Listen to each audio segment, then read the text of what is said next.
Assalamualaikum warahmatullahi wabarakatuh. Waalaikumsalam. Alhamdulillahirabbil alamin wa bihi nasta'in wa ala umuri dunya waddin wassalatu wassalamu ala asrofil anbiya'i wal mursalin wa ala alihi wa sahbihi ajmain.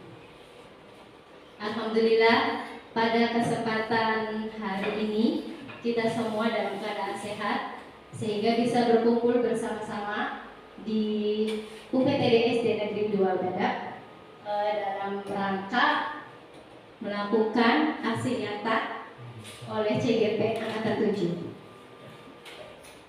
Ibu Bapak yang saya hormati, terima kasih atas kesediaan waktunya karena sudah bersedia mengikuti kegiatan ini. Kepada Bapak Kepala Sekolah beserta Dewan Guru yang saya hormati, dan juga rekan-rekan yang lainnya yang saya cintai, terima kasih. Baiklah, saya Uci Sunari akan berbagi pemahaman dan pengalaman kepada teman sejawat dalam penerapan budaya positif di sekolah. Budaya positif. Apa sih budaya positif? Kita semua pasti sudah tahu. Budaya positif adalah pembiasaan-pembiasaan positif di sekolah yang membuat murid merasa lebih aman, nyaman, dan tenang dalam melakukan proses pembelajaran. Budaya positif juga bisa mendorong murid untuk berpikir, bertindak, dan berkarya sebagai proses untuk memerdekakan dirinya supaya lebih mandiri dan bertanggung jawab. Selanjutnya ada paradigma perubahan.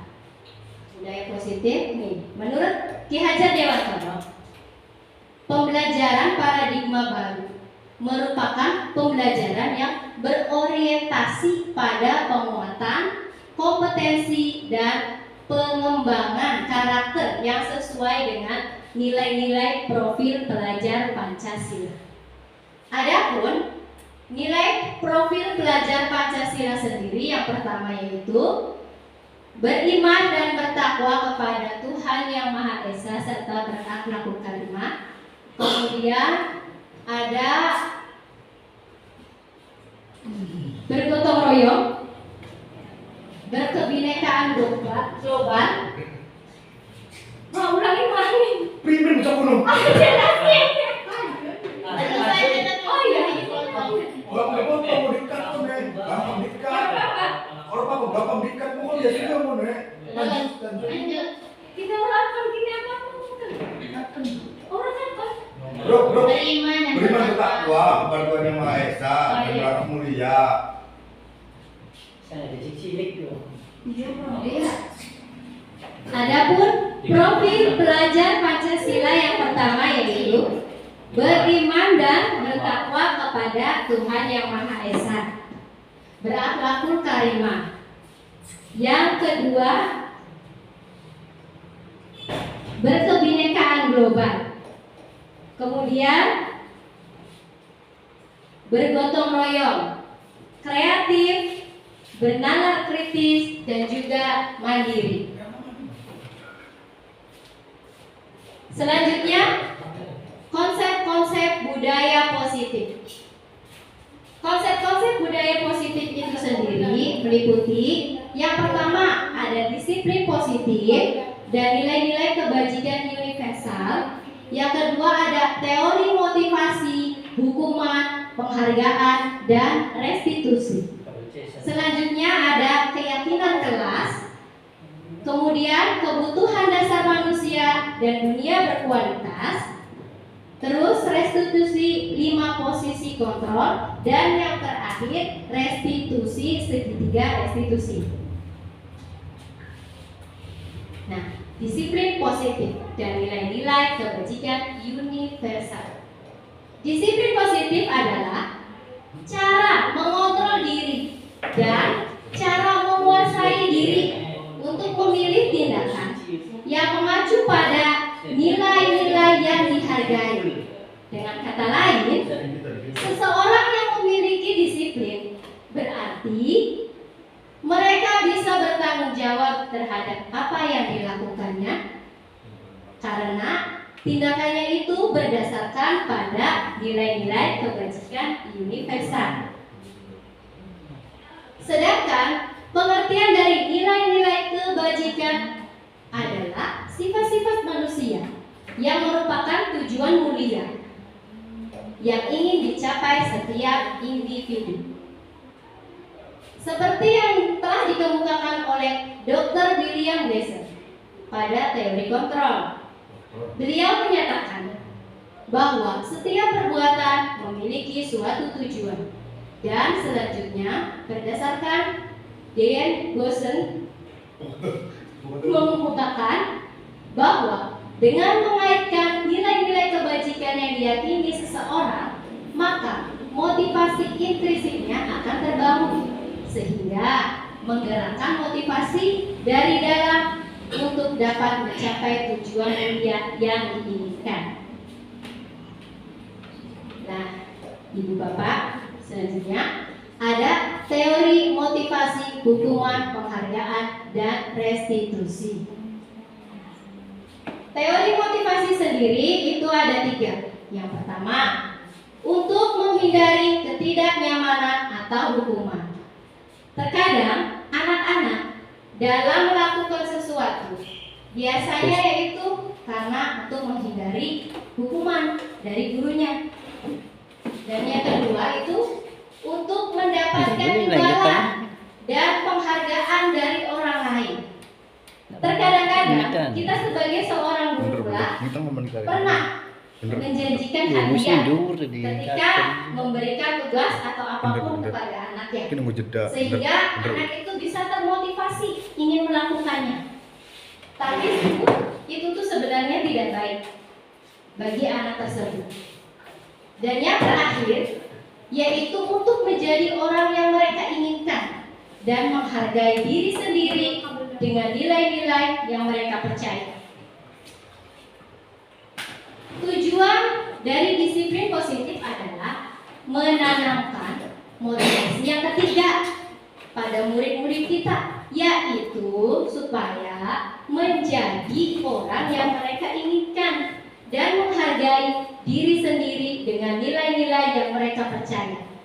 Ketika murid-murid kita memiliki motivasi tersebut, mereka telah memiliki motivasi intrinsik yang berdampak jangka panjang, motivasi yang tidak akan terpengaruh pada adanya hukuman ataupun hadiah. Mereka akan tetap berperilaku baik dan berlandaskan nilai-nilai kebajikan, karena mereka ingin menjadi orang yang menjunjung tinggi nilai-nilai yang mereka hargai, bukan untuk menghindari hukuman ataupun untuk mendapatkan hadiah. Jadi, ketika anak melakukan kesalahan, ketika anak berbuat sesuatu, dia itu motivasinya hanya untuk menghargai diri sendiri, bukan untuk mendapatkan hadiah dari guru, dari orang lain, dan juga bukan untuk menghindari hukuman. Nah, selanjutnya ada hukuman. Apa sih itu hukuman? Hukuman itu bersifat tidak terencana atau tiba-tiba. Hukuman itu tidak tertulis. Biasanya itu ketika anak melakukan kesalahan, maka secara tiba-tiba guru itu menghukumnya. Jadi tidak ada catatan tertentu atau tidak ada kesepakatan dari awalnya. Nah, anak atau murid tidak tahu apa yang akan terjadi dan tidak dilibatkan. Hukuman itu bersifat satu arah, hanya dari pihak guru yang memberikan, dan murid hanya bisa menerima hukuman tersebut tanpa melalui suatu kesepakatan. Hukuman yang diberikan biasanya yaitu berupa hukuman fisik maupun psikis, dan murid itu merasa tersakiti oleh suatu perbuatan ataupun kata-kata. Dan selanjutnya itu ada konsekuensi. Ibu bapak guru, perlu kita ketahui bahwa hukuman itu bukanlah konsekuensi, karena hukuman Beda dengan konsekuensi. Konsekuensi itu sudah terencana atau sudah disepakati bersama, sudah dibahas dan disetujui oleh murid dan juga guru. Umumnya bentuk-bentuk konsekuensi itu dibuat oleh guru dan juga murid sudah mengetahui sebelumnya konsekuensi yang akan diterima bila ada pelanggaran.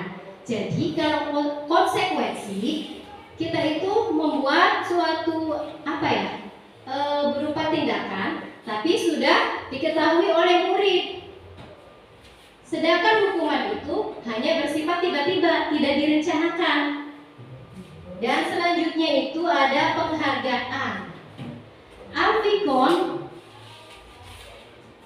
wawancara ASCD Annual Conference pada bulan Maret mengemukakan baik penghargaan maupun hukuman adalah cara-cara mengontrol perilaku seseorang yang menghancurkan potensi untuk pembelajaran yang sesungguhnya. Menurut Kohn, secara ideal, tindakan belajar itu sendiri adalah penghargaan yang sesungguhnya. Jadi, penghargaan yang sesungguhnya itu bukan berupa hadiah, berupa uang ataupun barang. Selanjutnya ada restitusi. Restitusi itu apa sih? Seperti yang sudah saya tulis di sini. Restitusi adalah proses menciptakan kondisi bagi murid untuk memperbaiki kesalahan, sehingga mereka bisa kembali pada kelompok mereka dengan karakter yang lebih kuat. Restitusi juga merupakan proses kolaboratif yang mengajarkan murid untuk mencari solusi untuk masalah yang mereka hadapi dan membantu murid untuk berpikir tentang orang seperti apa yang mereka inginkan dan bagaimana harus mereka memperlakukan orang lain. Jadi restitusi itu mengajarkan kita untuk saling menghargai. Selanjutnya ada keyakinan kelas. Keyakinan kelas adalah nilai-nilai keselamatan atau kesehatan. Keyakinan kelas yaitu nilai-nilai kebajikan universal yang disepakati secara tersirat dan juga tersurat, lepas dari latar belakang suku, negara, bahasa, maupun agama. Jadi keyakinan kelas itu dibentuk secara universal. Nah, pembentukan keyakinan kelas sendiri yaitu yang pertama, keyakinan kelas bersifat lebih abstrak daripada peraturan yang lebih rinci dan konkret. Ini perbedaan antara keyakinan kelas dan peraturan. Selanjutnya, keyakinan kelas berupa pernyataan-pernyataan yang universal, dan pernyataan keyakinan kelas senantiasa dibuat dalam bentuk positif. Keyakinan kelas juga hendaknya tidak terlalu banyak sehingga mudah diingat dan dipahami oleh semua warga kelas. Keyakinan kelas sebaiknya sesuatu yang dapat diterapkan di lingkungan tersebut. Semua warga kelas hendaknya ikut berkontribusi dalam pembuatan keyakinan kelas lewat kegiatan curang pendapat. Nah, yang terakhir, keyakinan kelas itu perlu ditinjau dari waktu ke waktu. Jadi keyakinan kelas itu bisa berubah-ubah, tidak seperti itu saja ya. Keyakinan kelas juga dibentuk berdasarkan pendapat dari murid. Jadi antara guru dan murid itu berkolaborasi bersama-sama membentuk kesepakatan atau keyakinan kelas. Nih, contoh keyakinan kelas. Kita merubah kalimat negatif ke kalimat positif. Kalimat negatifnya, jangan berlari di kelas atau koridor. Kita rubah menjadi berjalanlah di kelas atau koridor. Contoh selanjutnya ada jangan datang terlambat. Kita rubah kata itu menjadi kata yang positif. Datanglah tepat waktu. Ini contoh keyakinan kelas yang telah saya sepakati bersama anak-anak di kelas. Yang pertama, mulai hari dengan selalu tepat waktu. Kemudian, pastikan membawa semua perlengkapan sekolah. Bersikap baik dan menghargai semua orang. Dengarkan guru dan teman sekelas serta ikuti arahan. Dan yang terakhir, selalu menjaga kebersihan kelas. Itu hanya contoh saja. Keyakinan kelas bisa dibuat berdasarkan kesepakatan antara guru dan murid masing-masing di kelasnya. Selanjutnya yaitu ada kebutuhan dasar manusia dan dunia berkualitas. Kebutuhan dasar manusia itu ada 5. Yang pertama, kebutuhan bertahan hidup. Yang kedua, ada kebutuhan kasih sayang dan rasa diterima. Yang ketiga, kebutuhan kebebasan. Yang keempat, kebutuhan kesenangan. Dan yang kelima, kebutuhan penguasaan. Dan selanjutnya itu ada dunia berkualitas. Apa sih dunia berkualitas, Bapak Ibu? Ayo kita berpikir sejenak. Dunia berkualitas, setiap orang itu berbeda-beda. Dunia berkualitas Anda adalah tempat khusus dalam pikiran Anda sendiri. Tempat Anda menyimpan gambaran, representasi dari semua yang Anda inginkan. Bisa berisi orang-orang, hal-hal, dan apa saja yang terbaik dalam hidup Anda. Dan membuat Anda merasa bahagia dan terpenuhi kebutuhan dasar Anda. Nah, jika kebutuhan dasar bersifat lebih umum dan universal, sedangkan dunia berkualitas bersifat lebih unik dan personal. Kemudian selanjutnya yaitu ada 5 posisi kontrol. 5 posisi kontrol seorang guru atau siapapun, orang guru dan juga orang tua. Posisi kontrolnya itu ada 5. Yang pertama, sebagai penghukum. Yang kedua, pembuat rasa bersalah. Yang ketiga, ada teman. Yang keempat, ada pemantau. Dan kelima, manajer. Nah, ini sebagai contohnya. Di sini ada motivasi eksternal dan motivasi intrinsik. Posisi kontrol tersebut ada yang negatif, ada yang positif, ada juga kontrol diri. Contoh nih, ketika posisi kontrol kita dalam menghadapi masalah sebagai penghukum, ketika guru berbuat menghardik, menunjuk-nunjuk, menyindir dan menyakiti anak. Contohnya, kalau kamu tidak melakukannya, saya akan bla bla bla bla. Jadi guru itu memberikan ancaman kepada anak tersebut. Maka hasilnya anak tersebut akan memberontak, jadi pendendam dan menyalahkan orang lain. Nah, ketika kita posisinya sebagai pembuat merasa bersalah, misalnya nih, berceramah, menunjukkan rasa kekecewaan yang mendalam. Kamu sudah mengecewakan ibu, nak, karena perbuatan kamu. Nah, maka hasilnya anak tersebut itu akan menyembunyikan dan menyangka ketika punya masalah, dia akan berbohong, tidak bercerita dengan jujur. Nah, selanjutnya, ketika posisi kita sebagai teman, yaitu membuatkan alasan-alasan untuk murid-muridnya. Contohnya, lakukan untuk bapak atau ibu. Ya sudah, nanti ibu bantu bereskan. Hasilnya, anak akan ketergantungan. Dia tidak bisa bertindak atau berbuat sesuatu jika dilepas. Anak tidak bisa mandiri, terus ketergantungan pada ibu gurunya. Selanjutnya yaitu posisi kontrol sebagai pemantau, menghitung dan mengukur. Contohnya, apa peraturannya, apa sih konsekuensinya, dan seterusnya. Hasilnya apa?